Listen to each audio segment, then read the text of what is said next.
Hey guys, in this video I'm gonna be giving you your whole Canadian immigration plan for 2021. How do you go from your country to Canada, and how do you go ahead and get PR, permanent residence in Canada? Okay, so I'm gonna be giving you 5 different ways over here, and the reason I'm giving you 5 different ways and not going into the details of any one particular plan is because, see, everyone is different. Hey, maybe one of these will apply to you, maybe two of these will apply to you. It completely depends on who you are, what your circumstances are, what your background is. All right, and based on that, I'm going to be giving you all of these plans. All right, so I want you to decide which one is the best one for you, and then you can comment down below and I'll make the video, in-depth video on that particular plan for you.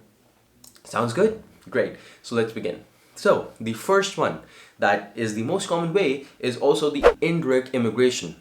Every year, hundreds of thousands of people do this, and this is a very, very huge. I think there's a very huge community. It's a proven process, and what is indirect immigration really? It really means that you're going from a non-immigrant visa to an immigrant visa. This can happen in various ways, but the most common ones are, number one, the student visa. You go over there, you study your master's, 2 years later, you get a job, you start working. Within 1 year, you'll be eligible for applying for the PR.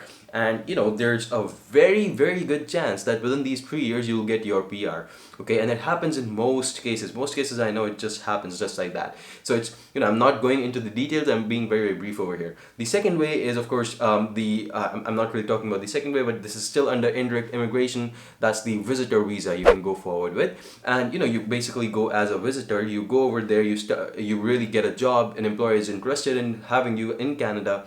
Well, things can start going upwards from there as well. So that's the indirect immigration. You go for a non-immigrant visa and then you convert that into a immigrant visa. Okay.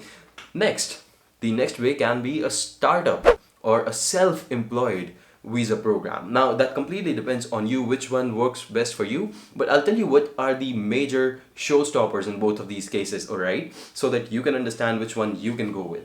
So for the startups, it's usually that of course you need to have a startup, or you need to have at least an idea, but the most important thing apart from that you need is an angel investor or a venture capitalist who is interested in your idea, who is interested in investing in your business, who believes in your business. And this angel or VC, of course, they need to be from Canada. They need to be either a permanent resident or a citizen.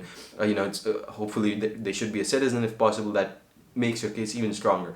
Okay, so that's the second way. Of course, if you're going for the self-employed plan, the major showstopper over here is that you need experience. You should have at least 2 to 3 years of experience. The more experience you have, the better it is. Okay, and apart from that, you need 35 points on the it's called a selection grid really, but it's just you just need 35 points. Again, I'm not going to get into the details of that. They're based on some of your factors such as your age and all of these things. So you can basically go into the details of that in another video. Let's say if you're interested, comment down below.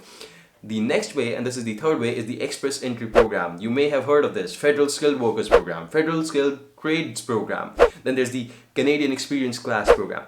Really, there are all of these different programs, but really what it boils down to is whichever one you're eligible for. You can compare these, by the way, on the Canadian Immigration website, but whichever you're eligible for, it comes down to your age, your work ex, your education, your language skill set. All of these things govern whether you are eligible for this program or not. You have to gain a certain number of points under this program, and if you're above this threshold of the number of points that are required at this point of time, you can go ahead and apply. You will be sent an invitation to apply.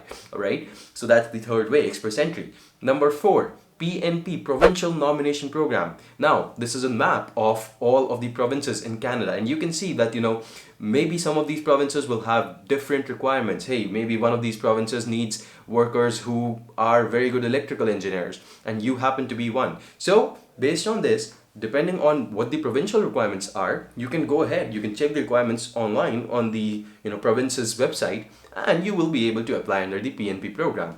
That's your number 4. Number 5, and this is the final one, guys, that I'm going to be talking about in this video, and this is the family sponsorship. If you have someone who is a parent, a grandparent, an adopted or dependent child, any of these in Canada who is already a resident or a citizen, then this person can go ahead and sponsor you. Again, At the same point of time, you need a sponsorship from someone who is a resident or a citizen, and he should be either one of these options. Parent, grandparent. Apart from that, I already told you, dependent and adopted child. So these things, keep those in mind. These are the 5 different ways you can build your Canadian immigration plan for 2021, and it can happen for you guys. I've seen it happen for a lot of people.